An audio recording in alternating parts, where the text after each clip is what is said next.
Au Cameroun, dans le village de Niafanga, au pied de la cordillère des Ndjanti, dans l'arrondissement de Ngoro, département du Bam-Ekim, région du centre, vit une communauté africaine authentique.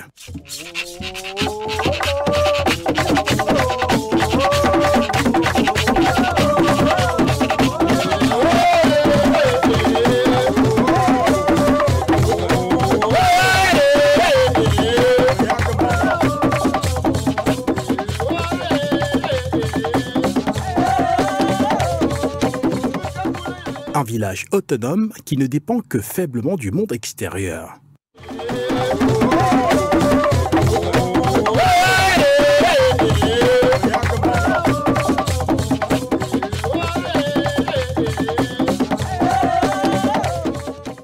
Comme dans l'Égypte antique, les membres de cette famille produisent plus de 80% de leur consommation courante.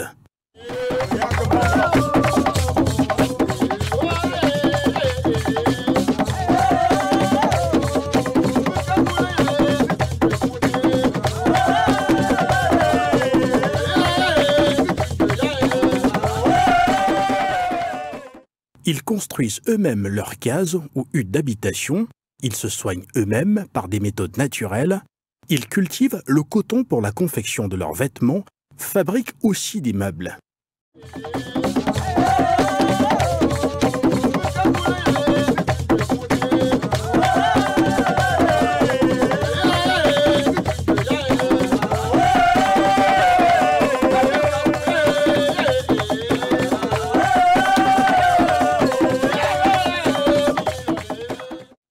Sur le plan spirituel et religieux, ils honorent leur propre divinité dans le bosquet sacré dédié à la lumière.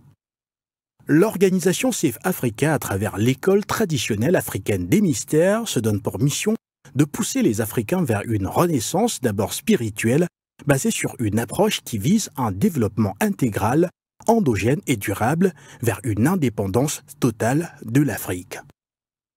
Pour l'association Safe Africa, l'Africain, pour rester maître de lui-même, doit impérativement être indépendant sur le plan spirituel et matériel.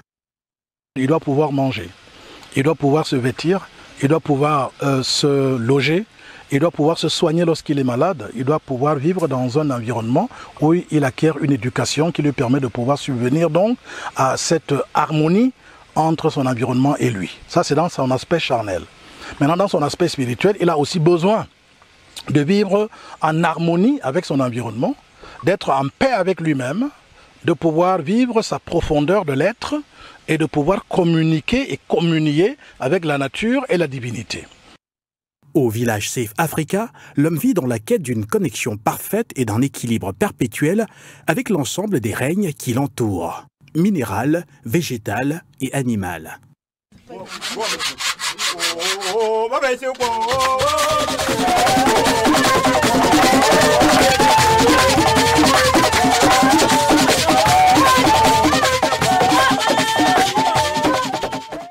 L'agriculture dans cette approche, par exemple, consiste à élever les minéraux, les végétaux, les animaux et les humains dans une symbiose parfaite. Regardez, moi je lui donne tout de suite, là vous avez vu, je lui donne du plantain, je lui donne des pots de bananes et tout cela. Il va manger, il mange et en contrepartie, il me donne la bouse, il me donne la fiente, les cacas, comme on les appelle communément. Et cela va me permettre d'engraisser les légumes, d'engraisser les mêmes plantains, la même banane, pour que je puisse la produire et manger et lui donner encore une contrepartie aussi, une partie. Donc vous voyez que finalement, si on regarde que l'Africain doit devenir autonome, il faut qu'il puisse pouvoir produire lui-même ce qu'il mange. Il ne devrait plus importer quoi que ce soit, puisque l'Afrique est une terre tellement d'une richesse immense qu'on peut tout produire en Afrique. Et donc, il faudrait le faire à travers l'élevage, à travers la culture des sols et la protection de ces sols, et pouvoir donc ainsi nourrir non seulement nous-mêmes, mais aussi l'humanité. Et c'est pour cela que notre perception du végétal ne doit plus être la même perception que celle de tous les autres hommes. Elle doit être une perception basée sur la connaissance de ce que c'est qu'un arbre. Dans ce cotonnier, vous allez voir la graine de coton que vous voyez là. Vous savez très bien qu'on fait de l'huile à partir de cette graine de coton. Et vous savez, sur le plan spirituel, le symbole de l'huile. Donc il y a non seulement de l'huile ici, mais il y a aussi un germe à l'intérieur de cette graine de coton. Ce germe représente l'esprit qui est dans le cotonnier. Et à partir de ce germe, il est possible que la vie puisse être entretenue. Donc, le coton, ce n'est pas seulement pour le vêtement, mais c'est aussi pour entretenir une relation entre l'esprit de l'homme et l'esprit du végétal. Et du coup, on est en plein dans ce qu'on appelle l'animisme chez les Africains. C'est pour ça qu'on dit que les Africains sont animistes. Parce que nous savons qu'il y a une âme dans les végétaux, il y a une âme dans les minéraux, il y a une âme dans les animaux, et il y a une âme dans l'homme, dans l'esprit. Et donc, à force de vivre en harmonie avec l'environnement végétal, minéral, animal et humain, automatiquement, il y a une relation spirituelle extraordinaire qui contribue à l'autonomisation de l'homme, à son bonheur, à sa quiétude, à sa sérénité et à la paix. Donc, quand le touriste vient dans ce village, Safe Africa, en repartant, il a appris à devenir autonome. C'est-à-dire, il va en sachant que désormais, je sais comment cultiver, élever les animaux pour pouvoir manger convenablement. Il sait comment est-ce qu'il peut cultiver du coton pour pouvoir tisser son vêtement comme celui que je porte là, pour pouvoir s'habiller convenablement. Il sait qu'il peut très bien utiliser le raffia tel que vous le voyez là partout ici pour construire ses maisons et désormais assurer l'autonomie par rapport à l'habitat. Pour que l'Africain soit donc autonome, il faudrait juste au final qu'il prenne conscience de la richesse de ces terres, des êtres, des hommes et des âmes qui prolifèrent dans son espace avec lesquels il doit vivre en parfaite harmonie. l'autonomisation de l'Afrique ne peut arriver que si les Africains prennent d'abord conscience de leur mission sur la terre, de leur richesse qu'ils recèlent, et ensuite de la dimension spirituelle qu'ils ont, de telle sorte que la renaissance donc puisse commencer d'abord par la transformation de la mentalité. C'est très très important. Sur le plan spirituel, l'autonomie c'est quoi? C'est ne plus chercher la paix, l'harmonie, le bonheur à l'extérieur de soi, mais le chercher en soi et dans son environnement immédiat. Et du coup, lorsqu'on entretient une relation parfaite avec toutes les créatures, y compris donc les animaux, les plantes et tout le reste, automatiquement, il y a une plus-value sur le plan spirituel. Parce qu'on est en équilibre, on est en paix, on est en harmonie avec tous les éléments de notre environnement et ça nous élève et on devient autonome. On n'a plus besoin d'aller chercher une divinité à des distances ou n'importe où, comme c'est le cas en ce moment où les religions importés qui sont venus se déverser en Afrique tentent de venir apprendre à l'Africain comment il doit être en harmonie avec la nature. Or, en pratiquant l'élevage, l'agriculture et tout cela, et nos traditions d'ailleurs africaines le prouvent à souhait, que nos parents, nos ancêtres ont toujours vécu en harmonie avec l'environnement. C'est d'ailleurs ça qui représente aujourd'hui ce que nous appelons nos traditions. Nos traditions, c'est la relation que les Africains ont toujours entretenue avec leur environnement, et y compris leur environnement invisible. Par exemple, les ancêtres, hein, les esprits sanctifiés qui sont rentrés dans le domaine invisible et qui, de là-bas, nous apportent un soutien extraordinaire pour nous épanouir, y compris sur le plan spirituel. Donc, vous voyez que, en le faisant, en devenant autonome, nous ne dépensons plus tout l'argent qui va à l'extérieur et dans les sectes, dans la franc-maçonnerie, dans la Rose-Croix et tout cela, toutes les cotisations, les financements en milliards que parfois même les chefs d'État sont obligés de faire pour de donner dans leurs loges, dans leurs ordres occidentaux et tout. Tout ça, c'est de l'autonomisation. C'est rechercher à être indépendant. On ne serait plus en train de dépenser de l'argent pour aller financer les temples et les mosquées à l'extérieur de l'Afrique alors qu'on a des problèmes existentiels à résoudre. Dans ce village, le visiteur ou le touriste expérimente également l'autonomisation dans les loisirs au travers du basketball, du tennis de table, du trekking, ascension de la montagne, de la marche, des randonnées pédestres, de la danse, des cours de musique, balafon, guitare, piano, tam-tam, flûte et l'équitation. Les installations sportives sont réalisées par les villageois eux-mêmes avec les matériaux issus de leur environnement. Vous avez constaté que dans ce village aussi, le touriste quand il arrive, il va jouer au tennis pendant qu'il est là, il va se rendre compte que pour faire du sport, il n'a pas besoin d'aller chercher loin. Il est possible qu'avec du bois que nous avons autour de nous ici, le bambou, qu'on puisse fabriquer des tables de tennis, faire un terrain de basketball comme celui que vous avez déjà vu là, et ainsi de suite. Et vous voyez donc que nous recherchons cette autonomie, cette dignité par la suite, parce que quand on est autonome finalement, eh bien, on finit par être digne, parce qu'on n'est plus un mendiant. On ne demande plus, on ne commande plus, et du coup, on peut être utile pour les autres. Au final, l'autonomisation vise à faire de l'homme africain un être noble, libre, indépendant, intègre et heureux, loin des tumultes des besoins insatisfaits et des troubles passionnels d'une âme parfois en manque de repères.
Eh bien, comme tous les samedis, quand il est 13h30 heure du Cameroun, nous essayons de réfléchir ensemble sur les questions de société en général. Eh bien, philosophie, la science, l'art, la religion, la politique. Tout ce qui peut permettre à l'homme de comprendre et de voir concrètement qu'est-ce qu'il est possible de faire pendant cette existence terrestre au profit des autres hommes, nos frères. Nous vous souhaitons donc une très bonne émission. Nous allons parler de politique encore aujourd'hui. Nous nous excusons pour la qualité de l'émission de la dernière fois qui traitait de politique. Nous espérons que vous aurez l'occasion cette fois-ci de revenir intensément sur ces questions-là et puis nous allons donc partager ensemble. Nous soufflons juste une petite transition et puis nous vous revenons tout de suite après pour continuer donc à échanger sur cette question.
Eh bien, merci donc d'être toujours avec nous.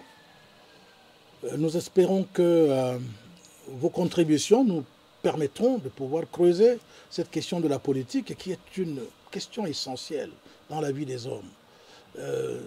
Prosaïquement, quelqu'un avait dit, si vous ne faites pas la politique va vous faire. Alors, il est très difficile que, comme nous l'avons dit la dernière fois, que vous puissiez dire, vous ne faites pas politique. Tout le monde fait politique. Chef de famille, hein, la femme au foyer, les enfants même, la tribu, la région, hein, tout le monde fait politique. C'est tout simplement qu'il y a des cadres particuliers où on pratique la politique, soit de manière micro, soit de manière macro. Micro, parce que même pour pouvoir se gérer soi-même, parce que l'homme est un univers en miniature. Donc, pouvoir gérer un homme, se gérer soi-même, c'est déjà faire la politique. Parce que vous apportez quoi? Qu'est-ce que la politique apporte à la société? La politique qui est donc l'art de gérer collectivement la cité pour le bonheur et l'épanouissement de tous. Eh bien, cette politique, vous ne pouvez pas l'appliquer si vous ne l'appliquez pas déjà sur vous-même. Autant les hommes politiques, les organisations politiques cherchent à apporter des réponses aux problèmes qui préoccupent les humains tous les jours, à savoir comment pouvoir avoir de l'eau, de la lumière, pouvoir se soigner lorsqu'on est malade, ainsi de suite, ainsi de suite. Or, cela se fait certes dans le cadre des mouvements politiques ou des organisations politiques, internationales ou pas, mais cela se fait aussi au niveau de l'homme lui-même. Parce que vous-même, pour pouvoir vivre, vous avez besoin d'eau, vous avez besoin de vous substanter, il faut la nourriture, il vous faut la lumière pour pouvoir éclairer. Parfois, quand vous voulez lire, les enfants veulent apprendre, ainsi de suite. Vous avez besoin de lumière. Donc, vous cherchez ça déjà, à résoudre ces problèmes par vous-même. Cela veut dire que à votre niveau, en tant que microcosmos, vous pratiquez, vous faites de la politique. Mais cette politique, elle est pour vous-même. Il est possible donc que vous quittiez cette sphère personnelle, individuelle, pour aller donc un peu plus loin, autour de vous, par exemple, dans le village où vous existez, dans le quartier où vous vivez, dans votre environnement immédiat, il est possible de pouvoir participer à la vie politique. C'est ainsi que, eh bien, des gens entrent dans des mouvements politiques et ils deviennent, par exemple, conseiller municipal, ils deviennent maire, ils deviennent député, ils deviennent sénateur. Tout cela toujours avec cette volonté de participer à la gestion de la cité. Que ce soit la cité, une patrie, une nation, un pays, que ce soit le quartier, hein, le hameau, hein, le village, la ville même, la commune dans laquelle nous vivons et tout, chacun, tous, participent à sa manière à la politique. Que ce soit donc passivement, en ne prenant pas part, par exemple, à des compétitions électorales, en ne prenant pas part à tout ce qui est instruit par les organisations politiques et tout, par le champ politique, mais vous le faites quand même passivement, dans la mesure où vous attendez des réponses. Vous souhaitez et vous espérez que les hommes politiques travailleraient pour que vous puissiez avoir des réponses à vos problèmes qui se posent à vous. Par exemple, les questions de salubrité, les questions de voirie urbaine, tout ça. Même si vous ne faites pas la politique, vous attendez des choses des hommes politiques. Et donc, du coup, vous êtes un politicien passif.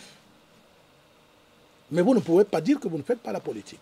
C'est pour cela qu'après avoir donc mis en exergue, encore une fois, l'importance de la question de la politique, nous pouvons donc continuer, parce que la dernière fois, nous avons essayé de... On est resté un peu sur des questions, sur l'aspect philosophique hein, de la politique, en se demandant, alors, qui peut faire la politique? Comment on la fait hein? Donc, comment est-ce qu'on gouverne? Qui peut gouverner? Tout ça, ça nous a préoccupé la dernière fois. Et aujourd'hui, nous allons voir donc on va essayer de creuser pour voir dans les différentes formes de gestion politique, celle qui sied le mieux aux hommes. Avant de pouvoir apporter quelques éléments de proposition à cette question, il faut d'abord voir comment ça se passe là actuellement. Quel est l'état des lieux? Nous savons que des systèmes politiques existent, par exemple la monarchie, c'est-à-dire celle qui consiste à transmettre le pouvoir de manière, je pourrais dire, successorale par transmission héréditaire, hein, dont la dévolution du pouvoir est, on pourrait dire, héréditaire. On retrouve donc des rois, des monarques, ainsi de suite. Et puis, vous avez aussi la forme qu'on appelle communément la forme démocratique, c'est-à-dire celle qui voudrait que, par le pluralisme des voix et des positions, qu'on puisse permettre de voter celui qui a un meilleur programme ou qui se présente comme quelqu'un qui peut conduire la destinée de tout un peuple. Donc, tout cela, il y a ce mode. Mais il y a aussi des modes comme la synarchie, il y a des modèles comme ceux que nous avons par exemple en Suisse, où vous trouvez pas forcément un président qui règne de manière, je peux dire, je ne veux pas dire dictatoriale, mais un président qui lui seul a la capacité ou le devoir ou même le pouvoir de décider hein, pour toute la nation à partir du moment où il a été élu. Alors donc nous avons à ce moment-là des exemples comme en Suisse où il y a un peu comme, tu vois, un groupe de personnes qui gèrent l'ensemble de la confédération helvétique et qui, je peux même dire de manière pratiquement tournante ou de manière à recueillir toujours les avis des uns et des autres, ils arrivent donc à gérer ce pays et pourtant on voit bien une certaine stabilité dans cette question-là, même s'il y a des élections, bien sûr. Dès qu'il y a eu élection, effectivement, ils se sont arrangés pour qu'il y ait plusieurs personnes, que le pouvoir ne soit pas concentré entre les mains d'une seule personne tout le temps. Alors, donc, toutes ces formes, nous les connaissons déjà. On peut se poser la question de savoir, mais est-ce que finalement ces formes, quand on va dans la monarchie, hein, alors on constate que, bon voilà, les gens qui sont épris de liberté, qui veulent faire ce qu'ils veulent, qui ont aussi une vision et tout ça là, estiment que non, la monarchie, c'est pas possible. Hein, il y a la dictature, il n'y a pas compétition, il n'y a pas volonté de partage de pouvoir, ainsi de suite. Alors les gens se rébellent et on a vu par exemple, comme en France à l'époque, en 1700 je ne sais pas combien, où on a vu comment la prise de la Bastille, où les populations avaient marre de la royauté et elles se sont rébellées et elles ont renversé le monarque qui était en place et tout. Et nous voyons ça aussi se faire dans d'autres pays. Et aujourd'hui, nous avons l'exemple du Maroc où il y a encore un roi qui règne, Et il y a d'autres pays en Afrique hein, aussi, hein, je ne sais pas, le Swaziland peut-être, le Lesotho, je ne sais plus trop bien, où il y a quand même des rois, hein, des gens qui continuent à gérer de telle sorte que la population accepte de bon gré la dévolution du pouvoir à travers le père, le fils, ainsi de suite. Donc, est-ce que donc, sur cette base, étant donné qu'il n'y a pas unanimité sur ces modèles politiques, et je pense n'avoir pas cité tous les systèmes politiques, hein, mais nous constatons quand même qu'il n'y a pas unanimité. C'est-à-dire que ailleurs, la monarchie est critiquée, ailleurs, elle est adulée, ailleurs, le pluralisme politique, c'est-à-dire le multipartisme, est adulé, ailleurs, il n'est pas adulé. Dans tous les cas, quel que soit le système qui est mis en place, on voit très bien qu'il y a des limites. Il y a des limites, puisqu'aujourd'hui, on se retrouve. Ce qu'on craignait, par exemple, dans la monarchie et la dictature, hein, dans le despotisme, on retrouve cela dans le pluralisme politique, où dès que quelqu'un a été élu, même s'il n'a pas l'assentiment de toute la population, il y a des gens qui ont voté contre, mais dès qu'il prend le pouvoir, il décide pour tout le monde, il soumet même, tantôt par des voies de corruption et par des voies parfois détournées, il soumet même ceux qui sont chargés de voter des lois, et puis il se retrouve en train de régner seul et d'avoir tous les pouvoirs et de les concentrer tout seul, sans qu'il y ait séparation de pouvoir. Alors, et on a là maintenant, pourtant, on est en système démocratique, entre guillemets, avec pluralisme politique. On ne devrait donc pas se retrouver encore avec ce genre de choses.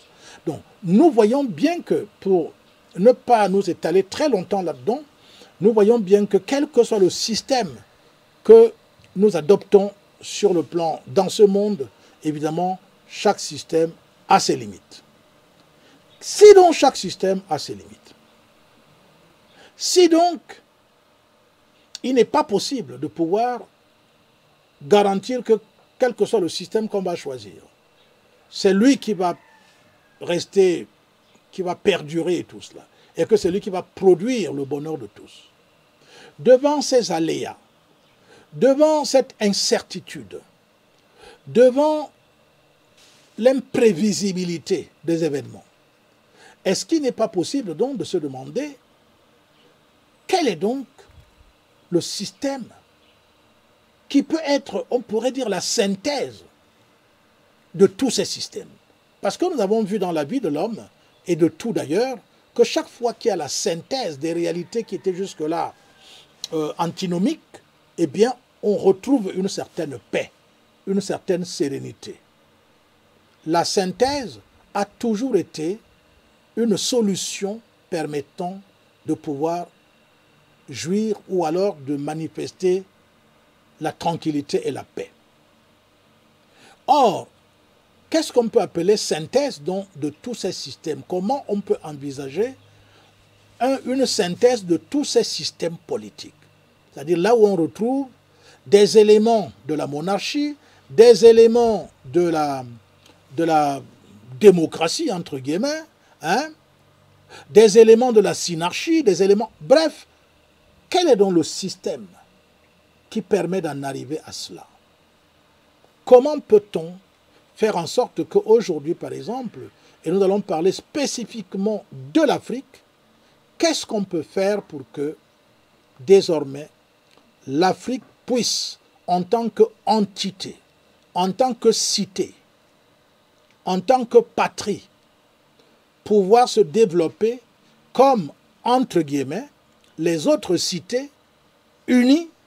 C'est le cas des États-Unis, c'est le cas de la Confédération helvétique, c'est le cas d'autres fédérations, même d'ailleurs dans les républiques où on parle de démocratie, il y a quand même des fédérations, il y a des États fédérés, c'est le cas de l'Allemagne par exemple. Alors donc, est-ce qu'il est possible de pouvoir arriver à faire une synthèse aujourd'hui pour que l'Afrique retrouve son plein épanouissement? Car nous avons des témoignages du passé dont nous faisons référence chaque fois. Les royaumes en Afrique qui ont existé et qui ont laissé des traces de richesse, de vie morale, d'éthique. Nous avons encore ces vestiges à travers les témoignages de l'Égypte pharaonique, où malgré qu'il y avait un pharaon, c'est-à-dire celui qui représentait la cité, eh bien, il y avait la quiétude. Qu'est-ce qui avait fait en sorte qu'il y ait cette quiétude? Quel genre de politique les Égyptiens avaient mis en place? Comment vivaient-ils? Nous allons voir, la première chose qu'on va observer, c'est que les Égyptiens ne séparaient pas Dieu, la divinité, de la vie matérielle. Ça, c'est un premier constat. Il n'y avait pas d'un côté la religion, de l'autre la politique. Non. Il n'y avait pas d'un côté la science et de l'autre la politique. Non. Tout ça était réuni. C'était une synthèse de tout ce qui était nécessaire pour que le peuple et tous ses dirigeants puissent être en paix et être épanouis. Donc, il n'y avait absolument pas les systèmes que nous voyons aujourd'hui et qui ont généré tout ce que nous savons. Corruption généralisée, destruction de la planète, exacerbation des différences entre les classes, des guerres sans nombre, des maladies sans nombre qui surviennent du fait de la gestion de la cité que ceux qui dirigent actuellement l'humanité ont pu choisir comme mode de fonctionnement ou de gestion politique. Tout cela a créé ce que nous connaissons, nous savons aujourd'hui. Et nous devons donc tenir compte de cela. Car si nous ne savons pas, si nous ne jetons pas un coup d'œil sur le passé, nous ne pouvons pas savoir qu'est-ce qui est bien pour notre avenir. Il faut jeter un coup d'œil pour voir dans le passé ce qui a été le système politique le mieux adapté à la culture de l'Afrique, à ses mœurs, de manière à ce que nous puissions procéder ou alors réaliser ce que nous avons souhaité de tous nos voeux, la renaissance africaine, le réveil de l'Afrique. L'Afrique ne peut se réveiller que si, libre de tout ce qui lui a été imposé par les conquérants et les dominants, c'est seulement si libre de toutes ces approches qui entraînent des conséquences visibles dans les États qui se sont désignés comme des États civilisateurs, eh bien c'est libre de tout cela que l'Afrique doit réinventer maintenant son système politique, certes en tenant compte de la situation globale de l'humanité, parce que même si l'Afrique doit redevenir autonome, doit devenir indépendante entièrement, eh bien elle va compter sur les rapports avec les autres contrées de la terre. Cela d'ailleurs a été à un moment donné, parce que pendant l'Égypte pharaonique, il y avait bien sûr d'autres peuplades, il y avait des peuplades, la Babylonie et partout, qui évidemment collaboraient avec l'Égypte, avec l'Afrique. Et donc ce n'est pas aujourd'hui que ça ne se fera pas. Les gens parlent de plus en plus de mondialisation, par exemple, pour justifier l'apathie actuelle, apathie dans laquelle l'Afrique s'est plongée et est devenue expert en mimétisme. C'est-à-dire, nous voyageons, nous allons voir ce qu'on fait en Occident, nous venons aussi faire ça ici. On fait les routes comme ceci en Occident, nous venons les faire aussi chez nous comme ça. On fait la médecine en Occident comme ci, nous aussi on vient faire ça ici. On s'occupe de, je sais pas moi, les lois qui sont votées en Occident, que les gens ont pensé là-bas, en fonction de leur culture, nous venons les appliquer parfois, je peux dire, sans réfléchir, en les calquant sûrement, parfois parce que nous voulons plaire à celui qui nous a imposé cette façon de gérer la cité. Ou alors cette façon, ces lois qui sont parfois totalement contre-productives pour le citoyen. Alors nous imitons cela mais sans réfléchir, sans voir qu'est-ce qu'il nous faut pour que nous puissions donc gérer convenablement notre cité. Maintenant, il faut savoir que l'Afrique actuellement, donc, qui n'est plus unie, notre souhait, c'est qu'il redevienne une patrie unique. L'Afrique est actuellement constituée de micro-États qui sont apparus suite à la volonté de l'envahisseur qui, à travers les différentes guerres mondiales, ont pu se partager, suite à la conférence de Berlin et tout le reste, eh bien, ont pu se partager comme un gâteau les différents micro-États en Afrique. Aujourd'hui, on est obligé de revenir parfois, comme on dit, de gérer ça au cas par cas, dans la mesure où nous avons été influencés par l'Angleterre, par la France, par le Portugal, par l'Espagne. Tout cela fait en sorte que, évidemment, ce brassage de culture, tantôt avec l'anglophonie, tantôt avec la francophonie, tantôt avec la lusophonie, eh bien, tout cela a fait en sorte que nous puissions avoir beaucoup d'éléments d'emprunt sur le plan culturel et qui ont fait en sorte que nous ne puissions pas donc aujourd'hui être à même de pouvoir avoir une manière de gérer qui nous est propre. Existe-t-il une manière de gérer qui est universelle? Oui, il existe une manière de gérer qui est universelle. Est-il possible de pouvoir gérer la cité de la même manière partout? Je réponds, oui, cela est possible. Parce qu'il y a ce qu'on appelle des lois universelles de la vie. C'est d'ailleurs ce qui s'est manifesté avec la volonté de certains États qui sont très religieux et qui ont mis la religion au centre de leur constitution et tout ça. Eh bien, nous pensons ici aux États du Golfe, aux pays du Golfe qui, avec l'islam, évidemment, certains ont voté, ont décidé de fonctionner avec la charia, d'autres ont décidé de fonctionner sur la base de ce que le Coran, donc la culture arabe et ensuite le message coranique leur ont apporté. Ils ont donc essayé de dire, bon, écoute, nous n'avons plus à inventer la machine à couper le beurre, nous allons tout simplement regarder ce que le prophète, ou alors ceux qui ont pensé à la vie, ceux qui ont eu des grandes idées, qu'est-ce qu'ils ont pensé que ça devrait être le meilleur moyen de pouvoir gérer la cité. Et c'est ainsi que dans certains peuples se sont basés. Pour les Occidentaux, la Bible a été un élément fondamental qui a influencé énormément, et en particulier le Nouveau Testament, qui a influencé énormément la culture et donc la politique occidentale. Vous savez bien que l'Occident en général est chrétien. L'Occident étant chrétien, les autres religions se sont frayées tout simplement le chemin grâce aux migrations, et puis les gens, voilà, ils ont continué à garder leur religion d'origine et tout, mais l'Occident est chrétien. L'Orient est bouddhiste. Voilà. Maintenant, on peut se demander donc, l'Orient étant bouddhiste ou brahmanique,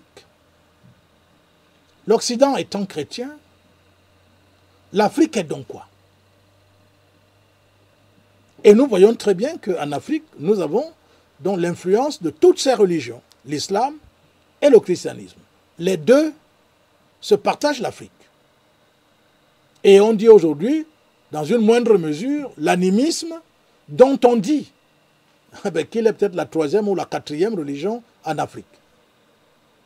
Alors, vous voyez donc, comme je disais tout à l'heure, comment pouvons-nous parler de politique sans essayer de voir comment celui qui a fait apparaître les hommes sur la terre, sans savoir comment l'intelligence supérieure qui a fait venir toutes les créatures, qui a fait venir tous les astres, toutes les planètes, tous les systèmes solaires, toutes les galaxies, sans voir à peu près comment ça fonctionne, comment il fonctionne, comment lui-même, cette réalité-là, arrive à gérer l'ensemble de tout le macrocosme avec des milliers d'étoiles, des milliers de systèmes solaires, des milliers de galaxies. comment il fait pour que tout cela reste en cohésion? Comment? Cela veut dire qu'il y a quand même un mode de gestion universel. Il suffit tout simplement de revenir donc en l'homme, d'observer l'homme. Quand, par exemple, il gère convenablement lui-même sa propre entité humaine, il suffit de regarder ce que les fondateurs de religion ont proposé comme mode de gestion, en insistant sur l'amour, sur la solidarité, sur les valeurs supérieures, sur la nécessité de ne pas voler, de ne pas prendre la chose d'autrui, de ne pas tuer, de ne pas faire couler du sang. Ils ont tous dit à l'homme, voilà, le Créateur, voilà ce qu'il a voulu pour que nous puissions vivre en paix entre nous les hommes. Mais voilà donc que la politique aujourd'hui n'est plus donc le cadre privilégié où les hommes essaient de mettre en œuvre les lois de la transcendance, les lois divines, spirituelles et naturelles. Les hommes se sont donc fabriqués des lois qui sont devenues des lois subjectives qui parfois s'imposent aux hommes contre leur gré et contre leur volonté par une poignée d'individus qui a intérêt à conserver ses acquis et à conserver sa capacité de domination, sa volonté de puissance. Donc la politique, normalement, devrait être donc cet art dont on a parlé dans la dernière émission, à savoir donc qu'elle devrait être guidée par des gouvernements, elle devait être pilotée par des gouvernements qui émanent des hommes sages qui ont réussi à se rapprocher de manière très certaine et sérieuse de l'idéal divin pour qu'ils deviennent des modèles du genre humain, afin qu'ils soient les garants du respect des lois divines, spirituelles et naturelles, afin qu'il y ait une certaine harmonie, une certaine paix parmi les hommes. Voilà que nous sommes aujourd'hui dans une phase où la renaissance de l'Afrique doit donc commander que nous puissions faire venir à l'existence ce type d'homme non inféodé à l'Occident, non inféodé à l'Orient, mais retrouvant la voie de la manière la plus saine et la plus juste de gérer la cité, sur la base de la pureté de l'être, de la pureté du cœur, parce qu'il n'y a qu'un cœur pur qui est capable de pouvoir travailler dans l'intérêt de tout le monde. Quand le cœur n'est pas pur, l'égoïsme domine à un niveau où il n'est pas possible de pouvoir avoir en vue le bonheur des autres. Parce que l'égoïsme a ceci de particulier que il veut tout pour lui-même. Un homme égoïste veut tout pour lui. Il veut s'assurer que tout ce que les autres ont ne peut pas l'empêcher, lui, d'avoir le maximum et de pouvoir dominer les autres.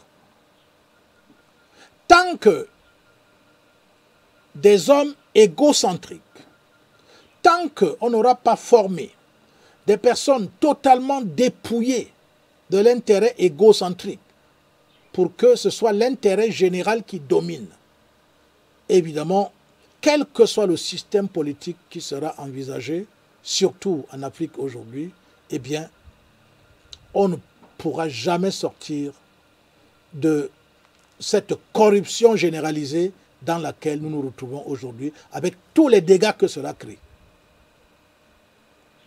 L'Afrique a besoin aujourd'hui de réaliser donc ce que j'ai évoqué plus haut, la synthèse Et la synthèse est dans la loi centrale qu'on appelle la loi d'amour.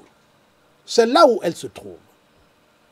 Et cette synthèse est dans le cœur de l'homme. Parce que c'est dans le cœur de l'homme que Dieu, le Créateur suprême, a déposé la loi, la sainte loi. Quand ce cœur est embrumé, il n'est plus possible que l'homme contemple cette loi. Vous voyez donc qu'on a besoin aujourd'hui d'un nouveau type d'homme qui, de manière naturelle, va gérer en écoutant la voix de celui qui a quand même décidé de faire venir tout à l'existence. Or, l'homme aujourd'hui n'arrive plus à écouter cette voix, mais il est endurci totalement. L'égoïsme l'a tellement phagocyté qu'il n'arrive plus à imaginer même qu'il y a une loi centrale qui devrait gouverner les relations entre les hommes sur la terre. C'est pour cela que nous vivons plutôt dans le contraire de la quiétude, de la paix, de la sérénité, avec toutes les guerres et toute la séparativité qui anime actuellement l'humanité. Donc lorsque nous parlons donc de synthèse, en fait c'est un appel au retour, au respect de la loi divine. C'est là où se trouve la synthèse. Ce n'est pas du saupoudrage, ce n'est pas en prenant un peu dans la démocratie, un peu dans la monarchie, un peu dans la synarchie, et c'est là où on va trouver donc la meilleure formule. Non. La meilleure formule, la meilleure forme et la meilleure manière de gouverner, de gérer, c'est le respect de la règle fondamentale que le Créateur de toutes choses a déposée dans le cœur des hommes. Ce n'est que de là que peut partir la véritable gestion de la cité. Car déjà par la structure de l'homme, vous allez voir que le cœur est au centre de l'homme. Quand vous regardez la position même anatomique du cœur, vous allez voir que le cœur est entre le système du sacrum, donc vers le bassin, et la tête. Le cœur est au milieu. Donc ce qui veut dire que, forcément, c'est par là que doit germer, venir à l'existence, un système qui est calqué sur la loi des rayonnements, sur la sagesse, parce que c'est de ça qu'il est question. Et lorsque la sagesse et l'amour, donc, coopèrent, alors nous voyons la vérité se manifester dans toute sa splendeur, dans toute sa gloire. Or, qu'est-ce qui se passe aujourd'hui? Nous ne sommes plus sages. Il nous manque d'amour. Nous n'aimons plus. Nous sommes dans une jungle où chacun se bat pour lui-même. Comment est-ce que nous pouvons faire germer donc un mouvement? Comment pouvons-nous faire germer quelque chose qui peut réussir à mettre d'abord les âmes de bonne volonté ensemble, à travers une transformation de l'homme, à travers le partage des connaissances utiles pour le bien-être de tous, avec le souci et la volonté de tempérer, de ne rien exagérer, que on ne se retrouve plus dans la situation où nous sommes aujourd'hui, avec ce qu'on appelle, Rabelais avait appelé la science sans conscience. Cet équilibre qui doit être recherché par ceux, principalement, qui dirigent, qui ont la charge de diriger ou qui se sentent capables, parce que ceux qui dirigent actuellement, ils ne le feront plus demain, ils ne seront plus là. Ils seront remplacés par d'autres. C'est pour cela que ceux qui vont arriver aujourd'hui, on ne peut que compter sur ceux qui vont prendre les rênes du pouvoir dans le continent africain, à partir d'aujourd'hui où l'Afrique prend conscience de sa capacité à se prendre en charge lui-même, à se gérer de manière autonome, c'est à ce moment seulement que l'Afrique va générer des âmes neuves, des nouvelles personnes, une nouvelle jeunesse. C'est de là que va jaillir ce qu'on peut appeler le renouvellement de la classe dirigeante, le renouvellement des gouvernants. Et cela ne se fera que si la science, la religion, l'art, la politique, donc, eh bien, sont désormais et marchent en fusion. Il faut donc fusionner l'art de construire, de gérer la cité. Il faut faire fusionner l'art, la religion et la science. Tant que les trois marcheront de manière séparée et chacun regardant sa direction et ne se mettant d'accord de temps en temps que sur le profit, eh bien, rien ne marchera. Il faut donc nécessairement que la politique puisse être désormais ce qui permet de réunifier l'art, la science et la religion. Mais pourvu que la politique puisse être pilotée par des sages. Quand nous disons sages, nous ne parlons pas des vieux. Quand nous disons sages, nous ne parlons pas de ceux que généralement on considère comme sages alors qu'il n'y a aucune sagesse. Nous parlons des sages, ceux qui sont en connexion avec le divin, ceux qui, par un processus de transformation personnelle, ont subi toutes les épreuves nécessaires pour mériter la couronne de gloire et leur faire être un canal à travers lequel la divinité continue de transmettre ses rayonnements afin que ces créatures, en les mettant en œuvre et en pratique, puissent vivre en harmonie, s'épanouissent et puissent ne pas maudire la divinité. Si aujourd'hui beaucoup sont devenus des athées, des agnostiques, tout simplement c'est parce que, à regarder ce qui se passe dans le monde, les hommes sont désappointés. Les hommes sont découragés. Car aujourd'hui, les modèles, ceux qui gouvernent, ne sont plus des modèles dans le bon sens. Ceux qui gouvernent sont devenus un problème pour les citoyens. Or, c'est eux qui devaient être la solution. Donc, je répète encore une fois, parce que la question pourrait m'être posée par la suite, je dis encore une fois, la meilleure synthèse qu'il est possible de faire aujourd'hui pour avoir un système politique convenant à l'Afrique, ce modèle est universel. Certes, maintenant, en fonction du climat, en fonction des cultures particulières, des mœurs particulières, on pourrait nuancer dans l'application de ces lois émanant de la divinité. On pourrait éventuellement faire en sorte que dans tel endroit, je prends un exemple, où on pourrait voter une loi, par exemple, pour protéger de manière totale les animaux, alors qu'ailleurs, dans un autre endroit où des animaux, comme on les appelle communément, des animaux nuisibles, des animaux, des prédateurs qui peuvent être dangereux pour l'homme, et tout ça là, on peut nuancer une loi, la loi maintenant, en sachant que, bon, à cet endroit-là, si on dit aux gens, par exemple, attention, ne tuez pas, on aurait toutes les peines du monde à protéger l'homme, parce que le moindre homme qui mourrait parce qu'un lion l'a dévoré, parce qu'une panthère l'a dévoré, ce serait déplorable.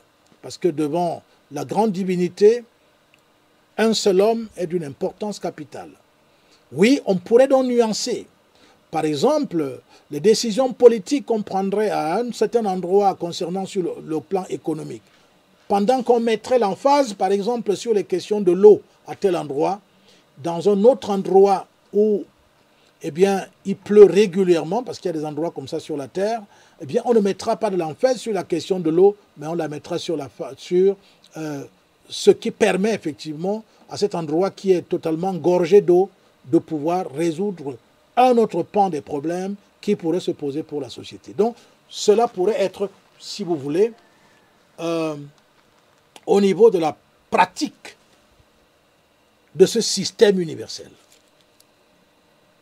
Car tout vient de quoi? Tout vient, la politique, tout vient du bien suprême. Le bien suprême a laissé des testaments, a laissé des témoignages à travers les livres sacrés, à travers ceux qui ont pu entrer en contact avec la sagesse universelle de Dieu. Eh bien, tout cela peut nous inspirer, puisqu'actuellement, nous sommes descendus tellement bas qu'il devient de plus en plus difficile de pouvoir briser toutes les couches qui enveloppent le principe philosophique, la pierre des sages, la pierre philosophale. Il y a tellement de couches qui se sont superposées sur l'entité humaine que la pierre philosophale, personne n'arrive plus à la retrouver. Donc il faut d'abord pouvoir la retrouver. Et cela demande une initiation. Cela demande un parcours jonché d'épreuves, jonché d'expériences qui révèlent de plus en plus les facultés les plus élevées de l'homme afin qu'il puisse les mettre au service de l'humanité. Nous allons marquer une petite pause et après cette transition musicale, nous allons voir s'il y a des amis qui ont réagi et pour que nous puissions donc continuer cet échange sur qu'est-ce que c'est que la politique.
Bien, alors nous avons commencé à recevoir certaines préoccupations des amis, certaines contributions. Alors Christian, je vous suis depuis la République démocratique du Congo, dans la province du Congo central, spécialement à Boma. Alors, merci beaucoup, cher ami. Quand vous dites Boma, ça ressemble, ça c'est vraiment ma langue, c'est ça qui prouve encore que nous sommes tous des frères. Boma, Boma, ça veut dire que la chose. Chez moi, dans ma langue, ça signifie la chose. Hein? La chose, Boma. C'est-à-dire que c'est... ça peut être quelque chose de subtil, comme ça peut être quelque chose de matériel. Boma. Donc, peut-être que... puisque vous nous écoutez, essayez de nous dire ce que Boma signifie en Kikongo ou en... je sais pas moi. Peut-être ça nous fera beaucoup plaisir. Alors, Toby Roland nous dit « Bonjour, c'est Africa. À l'heure actuelle, êtes-vous capable de donner à l'Afrique le système politique idéal ou alors c'est encore au laboratoire? Non. Alors, si le laboratoire divin, oui, de Dieu, oui, c'est au laboratoire. Mais vous savez, quand on fait des essais en laboratoire, eh bien, on les fait d'abord sur soi-même.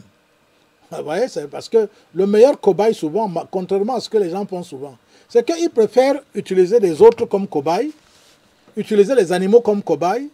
Mais si vous êtes sûr de ce que vous êtes en train de faire, utilisez ça sur vous-même.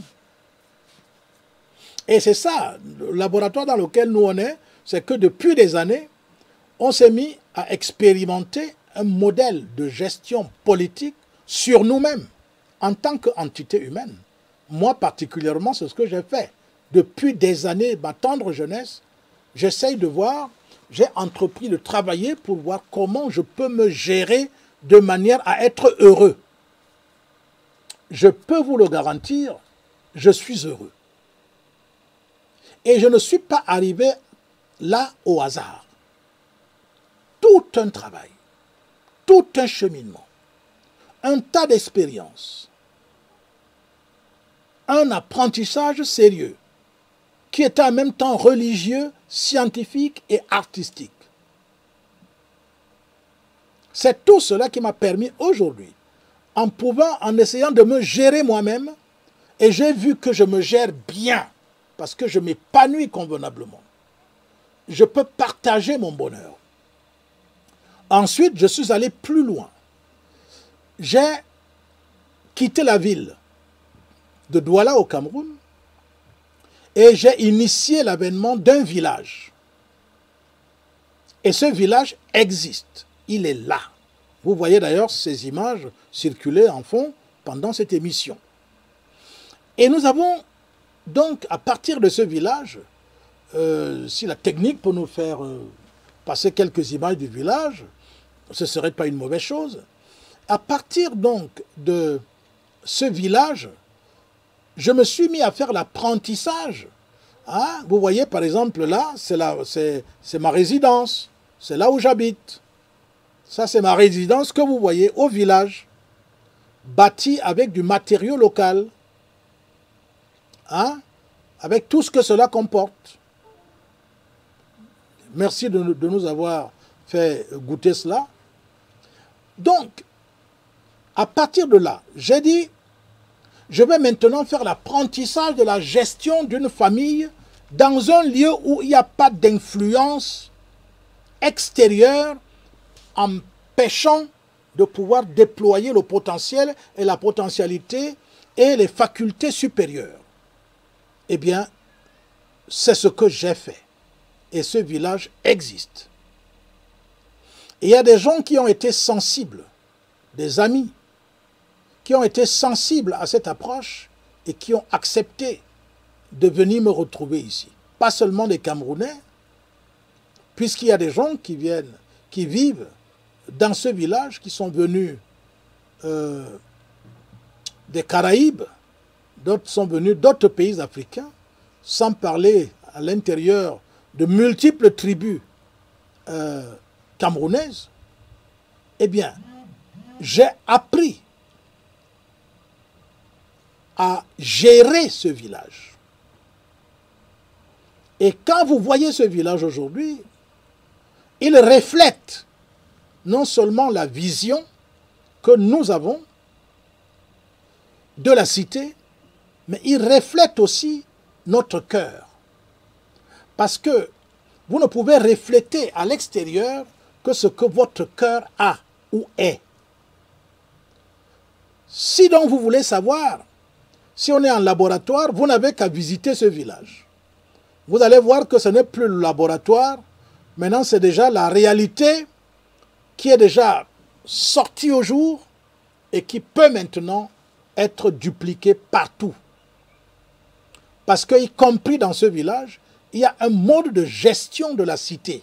C'est-à-dire, avec les habitants de ce village, qui se réunissent, qui font des assemblées en permanence, je peux même vous dire quotidiennement. Quotidiennement, il y a une heure qui est consacrée à non seulement la gestion des problèmes qui peuvent se poser dans cette cité villageoise, mais aussi la projection de ce qui va se faire dans la journée. Et ensuite, on fait le point le lendemain sur ce qui a été fait, sur ce qui doit être amélioré, ce qui n'a pas été fait. Dès qu'il y a un malentendu, l'Assemblée s'est réunie, gère avec beaucoup d'amour et de compréhension mutuelle, et tout de suite on passe à autre chose. C'est-à-dire qu'on ne laisse rien pourrir, mais tous les jours, les habitants du village s'expriment, disent ce qu'ils pensent, font des propositions, on fait une synthèse et on avance. Donc il y a un mode de gestion de cette cité. Ce village ne serait pas devenu ce qu'il est aujourd'hui. Je me réjouis de pouvoir même me vanter, parce qu'il n'y a aucun village de ce genre dans tout le continent africain. Ça n'existe pas.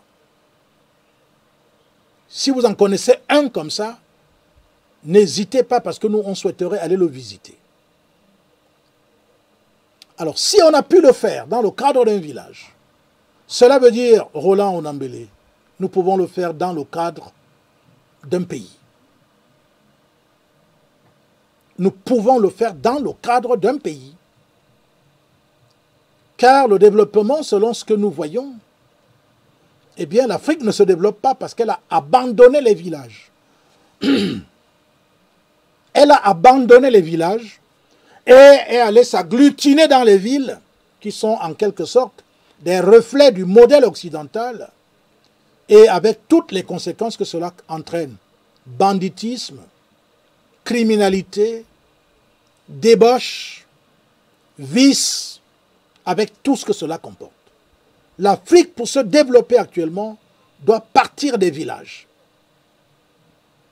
Ceux qui sont des âmes de bonne volonté doivent se mettre ensemble et créer des nouveaux villages. Laisser les villages anciens vont aller et mourir de leur bonne mort. Voilà des coins du village que vous voyez en image. Donc ce n'est pas de la fabulation, c'est une réalité.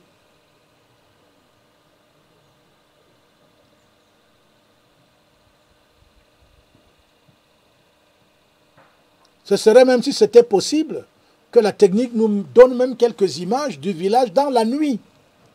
Là, on est en train de le voir dans la journée.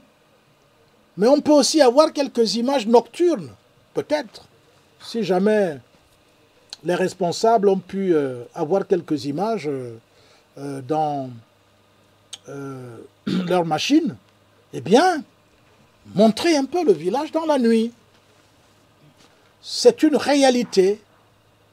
Et ça, tout le monde peut le faire. Je dis, tout le monde peut créer le bonheur. Ce village, il y a tout dans ce village, tout. Quand vous vous réveillez le matin, vous ne vous demandez pas est-ce qu'on va manger? Non, vous vous demandez qu'est-ce que nous allons manger. Parce qu'il y a tellement de possibilités. C'est cela notre souhait. Donc, nous avons été longtemps dans le laboratoire, maintenant, on a déjà mis tout dehors. C'était ça la réponse à cette préoccupation. Alors, vous dites aussi, c'est surtout toujours Toby qui revient, vous faites bien de mentionner l'existence des religions étrangères en Afrique. Et en même temps, vous dites que pour bien gérer la cité, il ne faut pas séparer la religion, la science et la politique. Maintenant, avec toutes ces religions, comment allez-vous y prendre pour bien gérer la cité? Ne faudra-t-il pas d'abord régler le problème de la religion? Mais bien sûr. Attendez. Actuellement, vous savez, lorsqu'on réfléchit, il faut toujours voir comme ceci. Je vous laisse un peu admirer une petite partie du village, parce que comme c'est des photos, dans la photo, on ne peut pas prendre tout le village à la fois, mais là, vous jetez un coup d'œil. C'est un peu comme ça que le village se présente dans la nuit. Il est, je peux vous dire, il est d'une beauté ineffable. Alors, donc, c'est pour dire en fait que lorsque donc des religions étrangères qui sont venues d'ailleurs et tout, elles ont dominé parce qu'elles étaient accompagnées en même temps du pouvoir politique. C'est en fait la politique extérieure de l'Occident et de l'Orient, dont de l'Arabie, qui se sont jumelés en quelque sorte pour s'imposer en Afrique. Donc c'est leur culture qui est venue s'imposer ici. Et c'est pour ça que j'ai dit par exemple, le christianisme, la culture occidentale, eh bien, ça a un rapport avec la culture occidentale.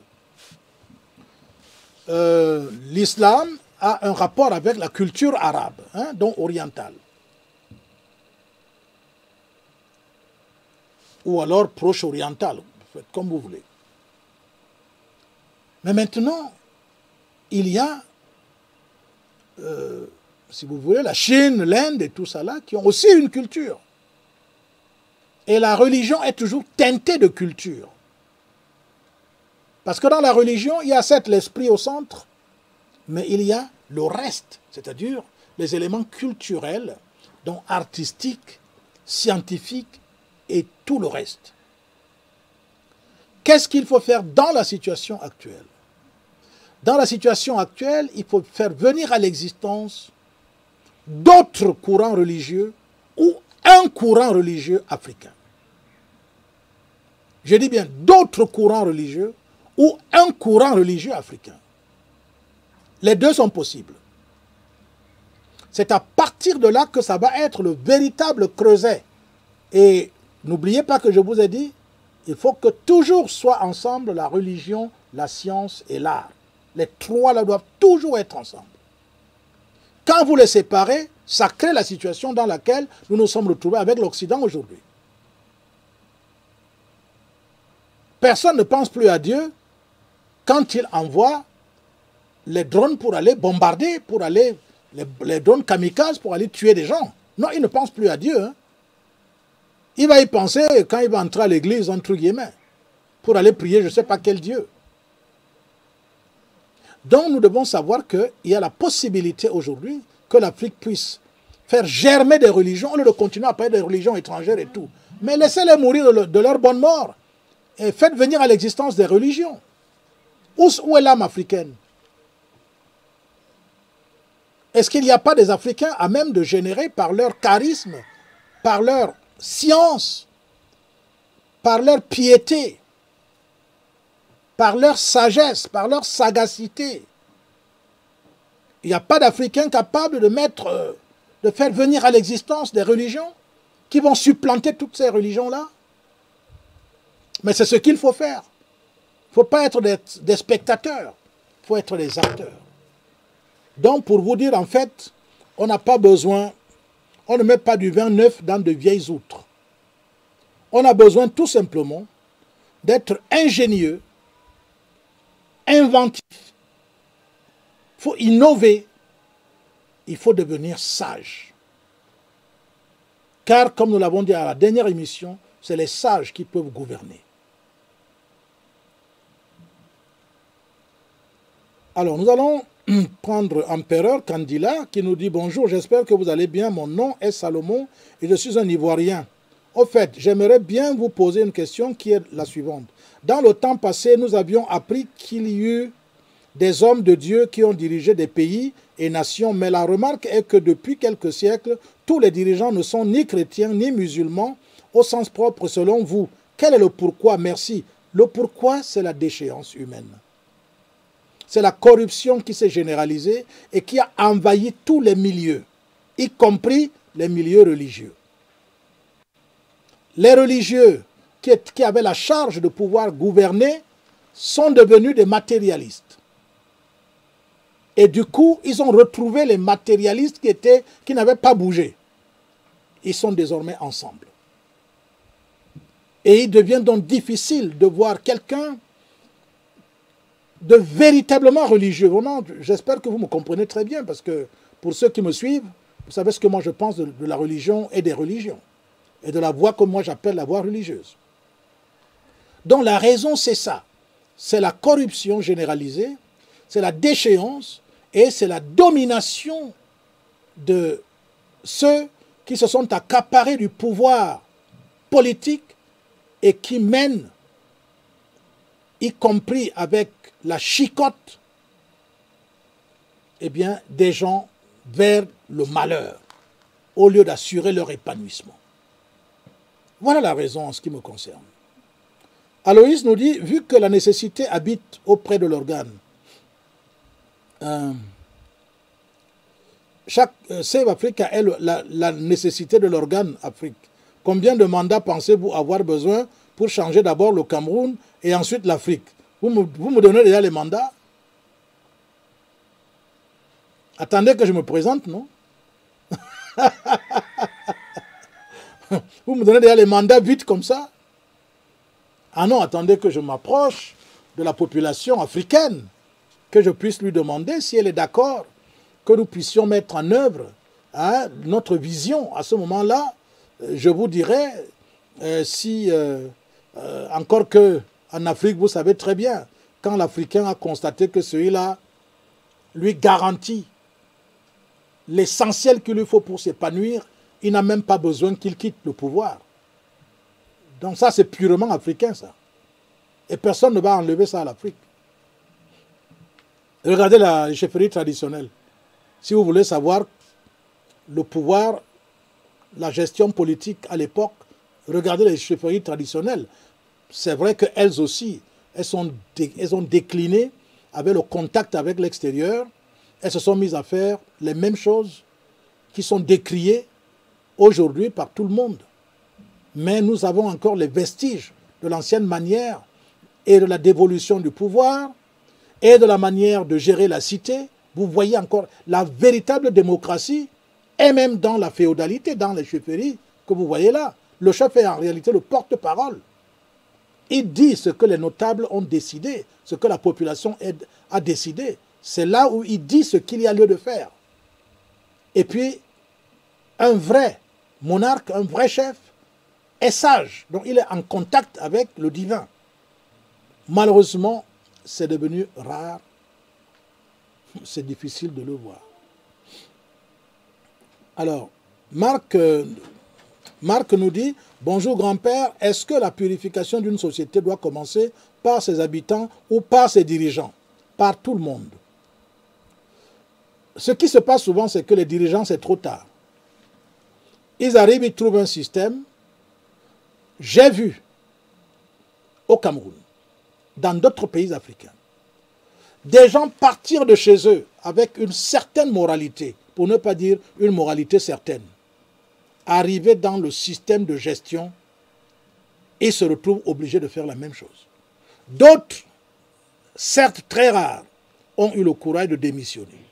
Ils ont dit non, je ne peux pas être dans ce système. Il y a des modèles, il y a des gens qui ont démissionné. Malgré tous les avantages qu'ils pouvaient avoir à être ministre ou quoi que ce soit, ils disent non, ça ne m'intéresse pas. Ces hommes sont rares, mais il y en a. Et donc, ce que nous devons souhaiter aujourd'hui, c'est d'avoir donc ce type d'individu, et ensuite maintenant, que la population elle-même renoue avec les valeurs et l'éthique. Les valeurs et l'éthique. Ces valeurs et cette éthique dont ont témoigné des promeneurs, des touristes occidentaux qui sont venus en Afrique et tout, comme certains qui témoignaient en disant qu'il a marché en Afrique et dans le monde, il n'a jamais vu un peuple aussi pur, aussi respectueux de la vie et tout ça là. C'est un grec qui avait fait ce témoignage il y a quelques siècles. Donc l'Afrique peut revenir à cela, aux valeurs supérieures. Et pour cela, il faut que des facultés supérieures puissent être éveillées dès le bas âge chez l'enfant pour qu'on puisse retrouver encore une fois cette nouvelle Afrique. Cette nouvelle Afrique ne se construira pas avec des vieilles outres, parce qu'on ne met pas du vin neuf dans de vieilles outres. Il faut des gens qui acceptent de se transformer, qu'ils soient dirigeants ou bien qu'ils soient la population à la base. Tout le monde doit accepter de se transformer. S'il n'y a pas de transformation, en commençant par la mentalité, en ayant un cœur aimant et pur, eh bien, nous en aurons encore pour très très longtemps.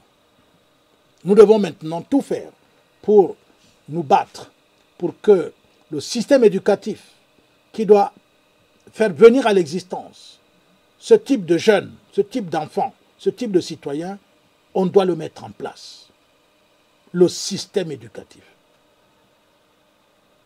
Car tant que c'est ce système-ci qui continuera, il continuera toujours de produire le même type d'individus, non respectueux du bien public, accapareurs, traîtres, ivrognes, amoureux de l'argent. Tant qu'on aura ce type de personnes toujours qui vont diriger, on ne sortira pas de l'auberge.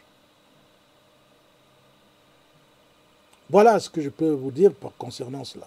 Donc, mais pour commencer, il faut commencer simultanément et en même temps avec la population, puisque c'est cette population qui va être formée à la base et transformée pour que les prochains dirigeants puissent être maintenant ceux qui ont connu cette transformation. Mais en attendant, qu'est-ce qu'il faut? Il faut donc, on n'allume pas une lampe pour la mettre sous le boisseau, il faut pouvoir montrer à l'humanité, et aux Africains en particulier, qu'il est possible de faire autrement. Ce village que vous voyez là, il y a toutes les valeurs que les gens recherchent aujourd'hui. Quand on parle de protection de l'environnement, vous n'avez qu'à faire un tour ici, vous comprendrez ce que veut dire la protection de l'environnement. Parce que tout le reste est théorique. C'est ici que vous allez voir ce qu'on appelle la protection de l'environnement. C'est l'écologie pure. Je me souviens qu'un professeur d'écologie, un Allemand, le professeur Hartmut Köhler, qui est professeur à l'université américaine en Allemagne, eh bien, il est venu dans ce village, il était complètement dépassé. Il avait dit, quand il a jeté les premiers coups d'œil dans le village, je me souviens qu'il s'était exclamé en allemand. Il avait dit, es ist wunderbar.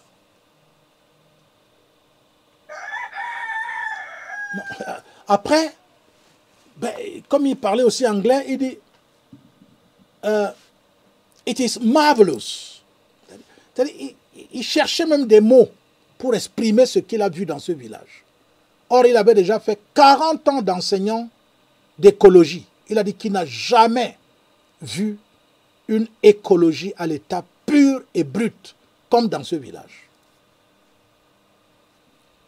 Malheureusement, encore une fois, comme d'habitude, c'est les Européens qui connaissent mieux ce village que les Africains. Dommage. Qu'est-ce qui s'est passé? Je ne sais pas. Pourquoi on refuse de partir, y compris des éléments de notre environnement, pour se rendre heureux? C'est dommage. On veut imiter des choses qui sont déjà mortes.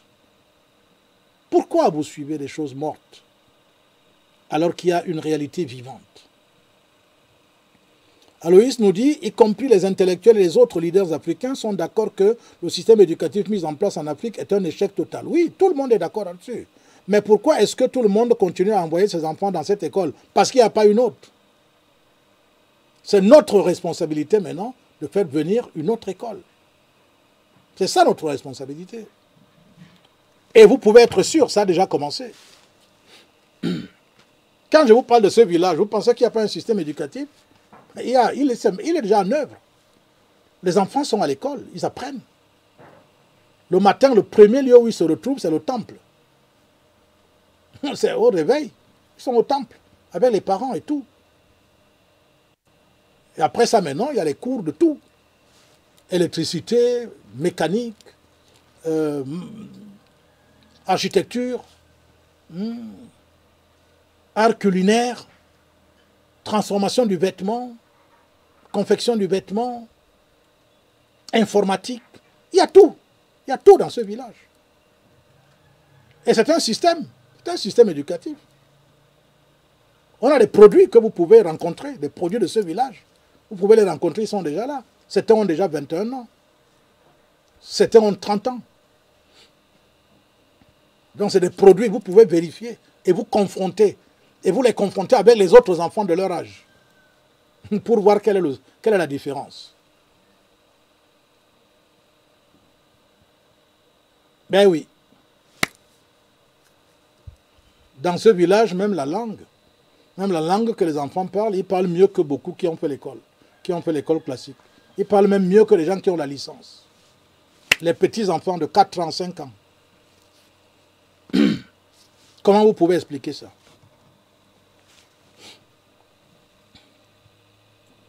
Bon, maintenant, comme c'est un système éducatif où il faut la rigueur, il y a la discipline et tout. Aujourd'hui, les gens sont tellement corrompus qu'ils ne supportent plus la douleur, la rigueur, la discipline et tout. Voilà. C'est un peu comme tu veux aller dans l'armée, mais tu ne veux pas faire le service militaire. Ça n'a pas de sens. Mes chers amis, pour bâtir des nouveaux Prométhées, des nouveaux hommes, il faut une discipline, il faut une rigueur. Et il faut avoir de l'amour. Et il faut la sagesse. Il faut une connexion avec le divin. Quand toutes ces conditions sont réunies, le reste va suivre. Donc ne vous gênez pas, nous, ce que nous disons aujourd'hui. Nous avons déjà parlé de ce village depuis des années. On est dans les réseaux sociaux et tout. Mais on n'a jamais vu personne, aucun gouvernant venir nous dire que bon, vous avez fait comment et tout, est-ce qu'on peut faire ça ailleurs? Personne, ça n'intéresse personne. Voilà la réalité, les amis. Alors si ça n'intéresse personne, et vous pensez qu'on va donc rester éternellement en train de dire, comme ça n'intéresse personne, on croise les bras, mais non. C'est pour cela que maintenant, on va entrer en politique. On va diriger nous-mêmes, on était déjà en politique, hein, c'est vrai, à l'époque, tout ça là. Mais maintenant, on va diriger nous-mêmes une organisation politique, avec les âmes de bonne volonté qui veulent qu'on fasse quelque chose d'autre. Voilà ce que je peux vous dire par rapport à cela. Une petite transition musicale et puis on revient.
Bien, c'est la dernière ligne droite de l'émission. Nous allons donc prendre encore quelques réactions.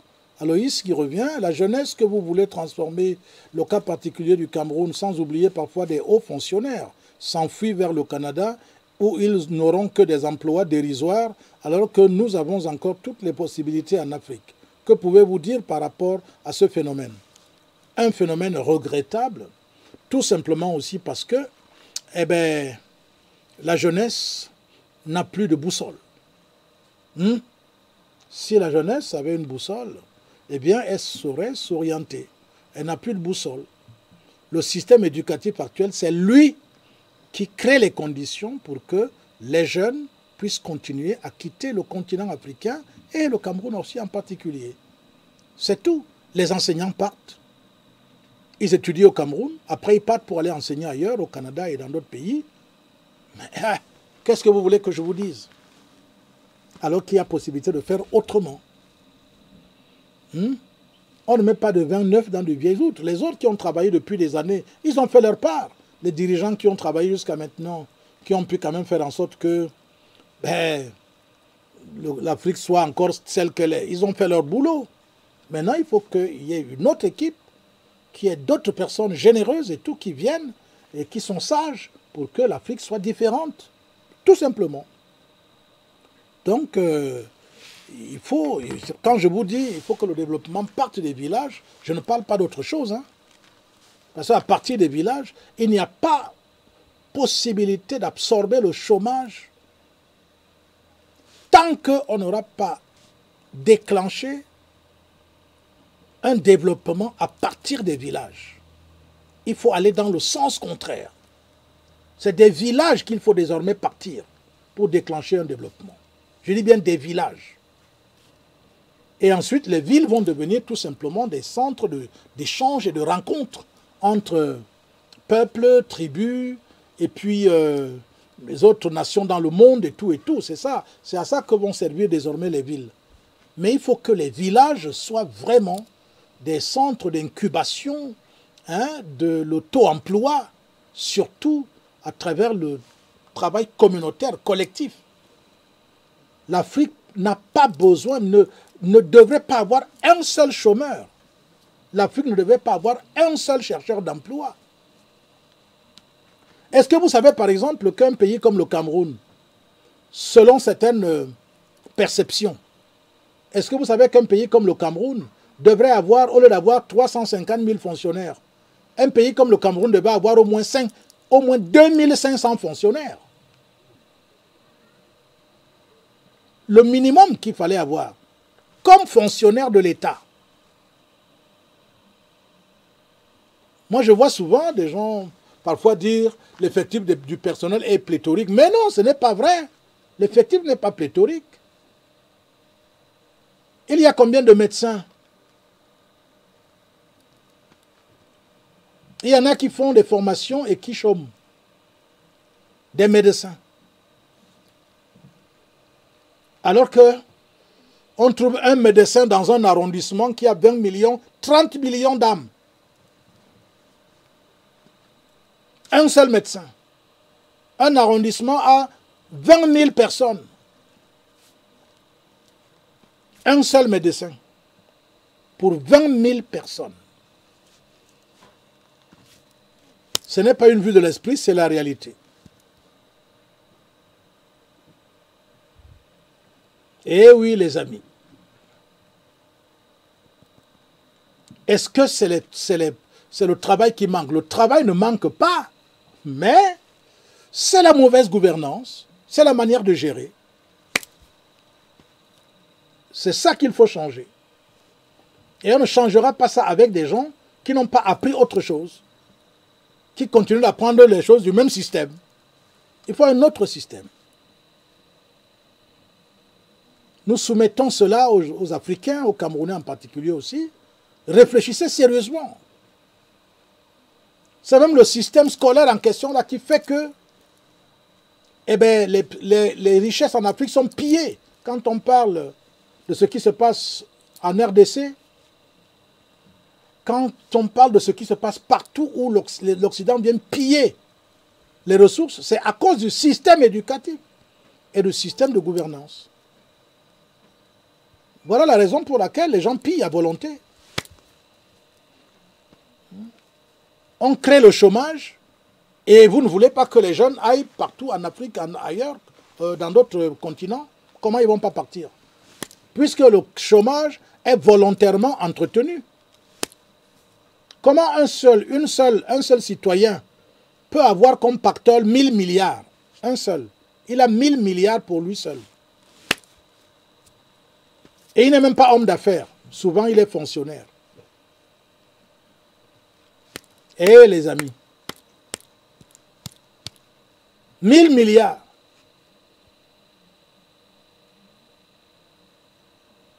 « 100 milliards peuvent déclencher combien d'initiatives sur le plan agricole? Pendant ce temps, les pays africains importe le riz, importe les oignons, importe le maïs, importe le blé, importe tout. Même les jus pour boire. C'est quand même incroyable. Et on parle de chômage, alors qu'il y a du travail. Rien que pour nourrir tous les Africains, il n'y aura plus aucun chômeur. Si on décide de nourrir tous les Africains sans plus rien importer, il n'y aura aucun chômeur. Voilà la réalité. Qu'est-ce qu'on va faire avec ça? Il faut un nouveau système. Et nous arrivons, on va proposer cela aux Africains. Nous sommes en train de venir. Eh bien, c'est avec ça que nous allons bientôt clôturer cette émission de ce jour. En vous donnant toujours rendez-vous, mercredi prochain, je veux dire samedi prochain, pardon, pour une autre émission de Save Africa. Mais en attendant, abonnez-vous aussi à notre chaîne Save Africa TV. Et puis, écoutez, pour ceux qui sont intéressés par spécifiquement la philosophie, la spiritualité et tout, écoutez, abonnez-vous à l'émission Sagesse en contactant l'administration de Save Africa.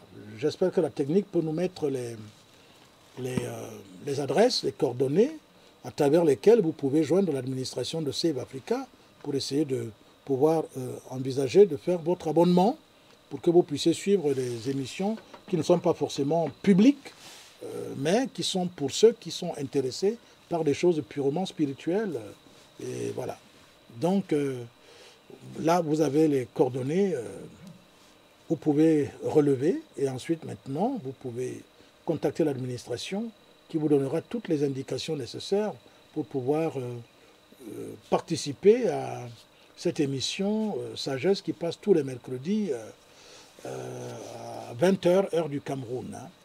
Donc, comme il n'y a plus de réaction, je pense que nous allons pouvoir arrêter et nous donner donc rendez-vous samedi prochain lorsqu'il sera 13h30, heure du Cameroun. Bien à vous et à très très bientôt.